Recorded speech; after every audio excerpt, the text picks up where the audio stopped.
All right, welcome back. We're going to talk about full automatic shooting today, and we're talking about cameras. So full auto shooting mode, it's a really exciting mode to work in, and let's get going.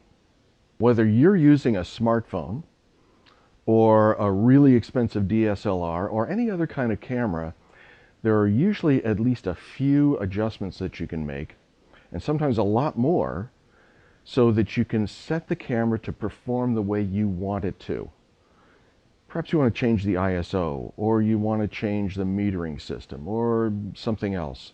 And with almost every digital camera today, even some of the least expensive, you can make those changes. However, there's something quite liberating about that little green symbol that you see on the dial here. Sometimes there's the word auto inside it, and that little green symbol is like the magic box. For the simplest point and shoot cameras on up to the most expensive, you'll find this auto mode. And certainly on smartphone cameras, the automatic setting is automatic. Auto simply means that the camera sets everything. The ISO, the focus, the aperture, the shutter speed, flash, white balance, you name it. Now, why on earth would you use auto? Well, one of the reasons might be you're new to photography. Now, of course, today, pretty much nobody over the age of 3 is so-called new to photography. However, many people who are new to serious photography find all the settings and functions and other options of digital cameras to be quite confusing. Maybe this has been your experience too.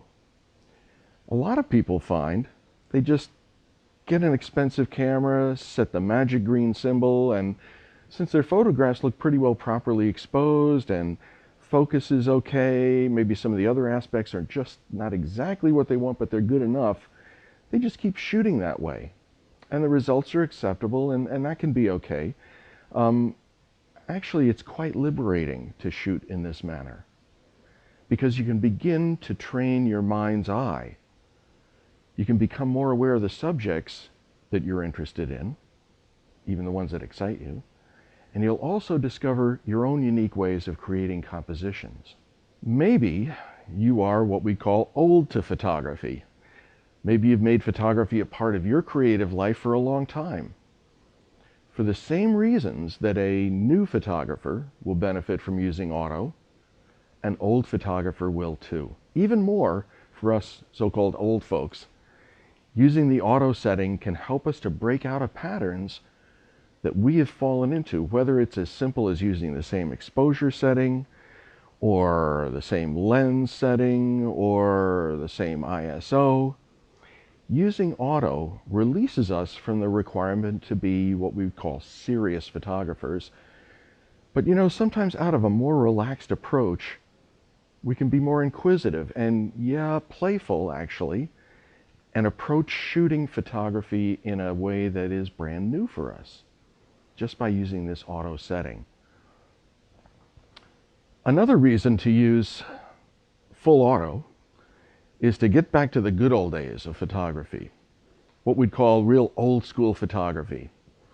I often recommend to students who own cameras with eye-level viewers like this one, that they put a piece of tape, like I've got here, over their viewing screen, so that they do not stop with almost every photograph and put it on play and look at the picture and take their eye away from the subject. I find that many photographers today spend more time looking at their pictures than they do making them, or thinking about what to do and where to place themselves before making that picture. And you can't think about those things if you're looking at your screen. And one of the things that full auto will do for you is release you of all of those things that worry about, oh, what's on my picture, what's not on my picture, and allow you just to really shoot. These digital cameras have so many settings. And when you choose one, whether it's program or time value or aperture value or manual or B or any of the custom settings, and you start fiddling around here with ISOs and all of that sort of stuff, you get into what I call a settings mindset. And the choice of any setting imposes on you ways of thinking about photography that can interfere with your creative seeing.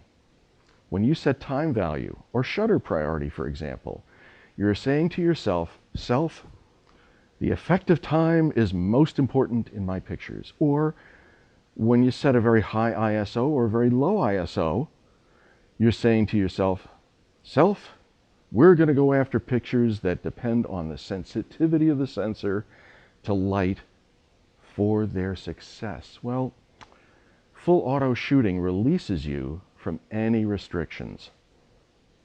You're not even going to have to think at all about any settings because the camera's choosing all of them. And it gives you the opportunity to get as close as to that simple act of creative seeing through photography of that wonderful world we live in and the wonderful world that's beneath that world, the world of emotion and expression that we can get and still be a photographer.